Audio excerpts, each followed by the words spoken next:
In this video on Islamic medieval bookbinding techniques, I'm going to show you how to attach the cover material to the cover boards in your book block. When we're done, and after the glue has dried in the press, it's going to look something like this. So the material that I'm using is a cotton that is backed with a mulberry or kozo, or it's sometimes called rice paper in the US. It's a Japanese technique, but I find it helpful because there's a whole lot of pretty cottons that it's nice to use as a book cover. The materials that would have been used in period include leather, which was the most dominant one. Silk velvet was used in the later period by the Ottomans, and there's a form of bookbinding that uses paper for the flat surfaces and leather for the spine, fore-edge, and around all of the edges. I haven't tried that technique yet. It will be an interesting experiment, I'm sure. So for starters, we're going to want to trim away this excess spine lining material here. And normally I use slightly better scissors for this, but I couldn't find them today, so we're going to use these. And you want to trim it as close to the boards as you can. You can also use an X-Acto knife and a cutting board if that's easier. And the reason that we're doing this is to reduce the bulk you get when it's folded over. If we didn't do this, you'd get a little bit of extra bulk right at that spot, and so you'd have an interesting little bump. Probably not noticeable if we're using a slightly thicker leather or a silk velvet, but for the material that I'm using, the cotton is very thin, so it's noticeable. So I like to at least trim most of it away.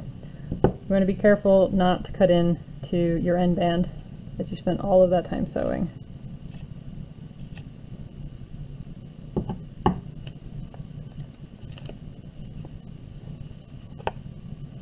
You do this on all the sides.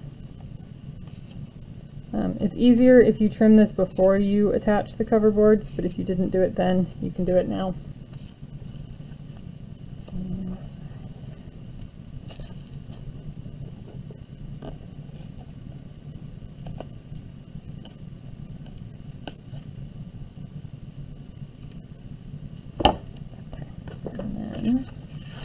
Get all the scraps off.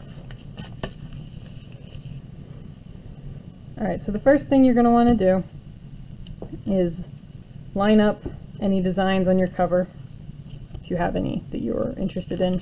This is more of an overall pattern, so it doesn't really matter as much.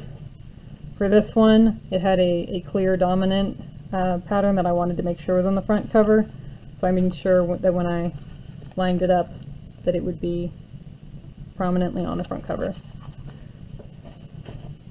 Since for this one it doesn't really matter. Another thing you want to make sure of is that you are lining things up straight and parallel to these edges as best you can. It doesn't matter if you're a little bit off, it matters if you're significantly off. And then you want to make sure that you are far enough away from this front edge where the fabric actually is, that you will have enough to fold over. I generally do about 3/8 of an inch for this particular combination of coverboard material and cover material. If you're using a thicker coverboard or a thicker cover material, you'll want to go bigger than that. If both of them are thicker, then you definitely want to go probably even bigger than 1/2 inch. So I make sure that I've got enough top, bottom, and the front side. And then I make sure that I will have enough in the back area too to also fold over. So I mean by you need it more or less straight, but it doesn't matter if it's perfect so long as you have enough material to be able to fold it over. And even all the way out to where you're going to put your envelope flap, you also need to make sure that there's enough top and bottom that you'll be able to fold it over. So I'm clearly not on straight, but I think that's good enough. And then what I will do, I will take my pencil and I will lightly trace around the front block, front cover board, and then lightly trace around the back one. I don't try and trace across the spine because of the end band there. It makes things funny. And the back is really just a rough guide so that when I'm laying it over, that's about where it should go. The front one's the one that matters. You'll notice this little F here. I put that on before I take this book out of the press when gluing the cover boards to denote which side is front and has the extra space that you need to hold the envelope flap. I find that's a helpful little trick. So the next step is to apply the glue. I use my favorite wheat starch glue. It may not be specifically a period recipe, but it is a period material that they had and would have used. I find it's a lot easier to finger paint with it than it is to try and apply it with a brush. So I will glob a bunch on and then smear it all over. It's important not to have any large lumps, especially for some of the thinner cover materials because they'll be noticeable, but you can also smear it all over and then go back and smooth out the lumps. You want to make sure that you get good coverage everywhere, especially if you're using leather. You're going to want a lot of glue. The leather soaks up glue like a sponge, so you need to have a little extra of it.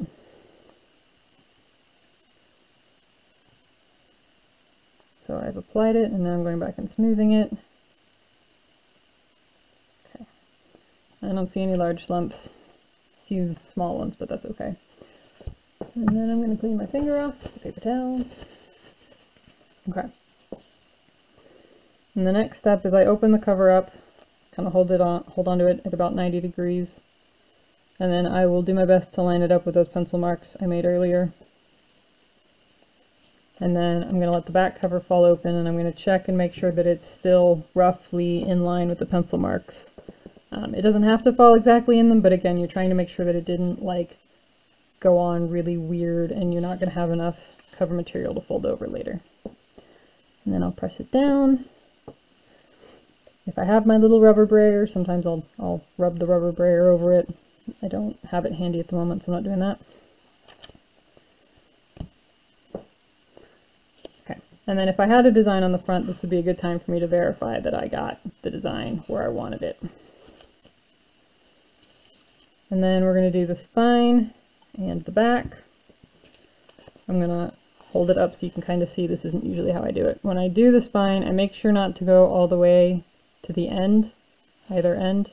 I leave those unglued for now to make folding over the turn-ins at the spine easier later, and then I'll apply glue. Normally I just apply it while the book is flat, but then you wouldn't be able to see it. And then the back cover. I've tried doing these one at a time, doing the spine and then rolling the spine up and then doing the back cover, and it didn't work very well. So I just make sure to do all of it quickly enough that the glue doesn't dry on the spine. Because the spine lining, like leather, will soak in some of that extra, or some of the moisture out of the glue, you may need to put a little extra to get it to hold well. You want to try and make sure you go only on the cover boards and not on the pages.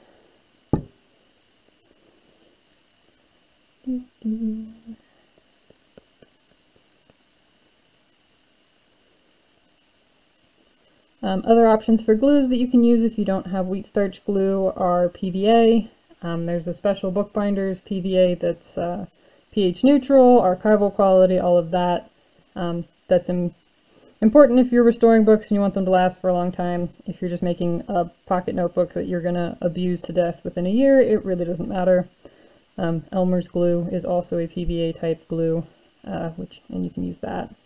Although, again, it's not acid neutral or pH neutral or whatever. So, if you want to make a book that's going to last you 50 or 100 years, get the good stuff.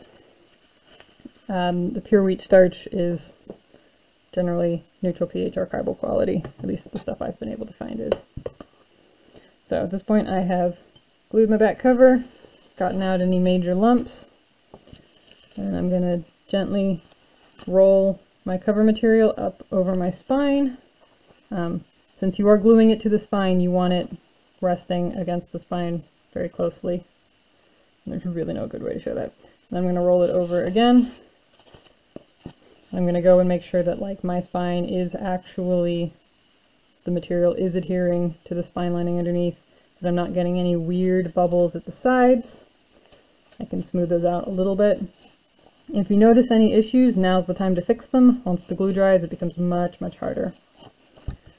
And again, I'm going to press gently. And I'm going to gently open it up and make sure that everything is still roughly straight. Doesn't matter if I'm still in my box or not. In fact, I probably won't be perfectly in my box, but it's good. Okay. Now at this point, I will usually tuck some parchment paper in front and back and stick it in the press for about an hour or so to let the glue dry a little bit before moving on to the cover boards, but in the interest of time, I'm going to go ahead and show you now. You can do it either way. So I have my fore-edge flap and envelope flap that I've pre-cut. I have a scrap piece of the same cover material that I'm going to use to determine the spacing, because this fore-edge flap needs to make sure that there's space here so that when you fold it up, fold the book up, it's going to rest on top of this back cover and not down in between, down next to the back cover. So you want it on top of. So this helps you set the gap for the cover material, coverboard material. You'll also need to include a gap for the cover material and the doublure material that you're going to use. So I like to draw a line to give me an idea. Now I'm using a thin cover material and I'm going to be using paper for my doublures, a thin paper, so I don't need to leave much past this line that I've drawn that I don't know how well you can see. But I have drawn this pencil line for where it needs to be according to the cover board thickness, so that when I fold it up, it will rest on top and not down next to. If you're using a thicker cover material like leather, or if you're going to use a thicker doublure material, you're going to need to leave extra space for that, so that when you fold it, and after you've fully assembled it, you've got the doublure in and everything, when you fold it, it still sits on top and not down in and preventing it from fully closing. So a little bit of pre-planning is necessary there. As for where top and bottom go, it's another useful piece for the scrap material, or any straight edge really. Actually, this edge is straighter. So I just rest it along the bottom edge, draw a line on the cover material. Same deal there. So now I know where top and bottom is. I have figured out approximately where it needs to be over here.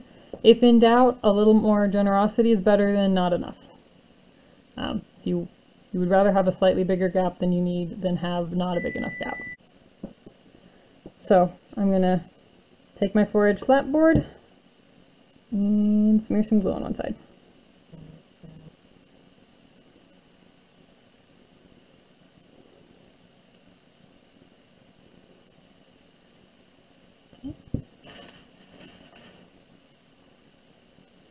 And then I'm going to take it and I'm going to put it where I think it should go based on the width of the cover boards, or the thickness of the cover boards, and the thickness of my cover, and the thickness of what I plan to use for a doublure. And then I'm just going to do a quick check that it folds nicely and has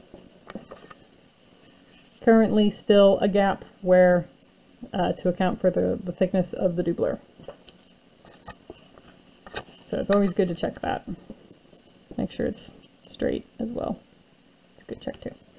Alright, and then I'm going to do the same thing for my envelope flap. I want to leave approximately the same distance. So I'm going to use this, and I got to be gentle about it so I don't accidentally move the fore-edge flap board, because it's still very movable.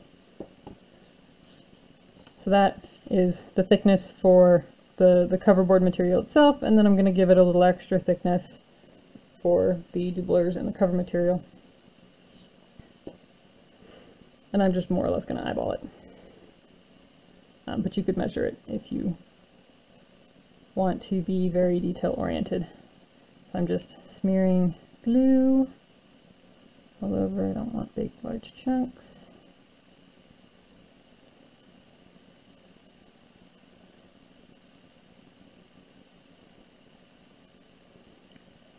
Smear the glue, and now I'm smoothing it out.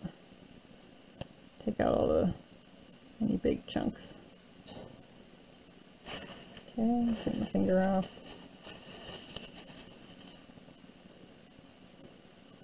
And flip it over, make sure it lines up top and bottom, lines up left and right with approximately where I think it should be. Yeah, it's kind of fun.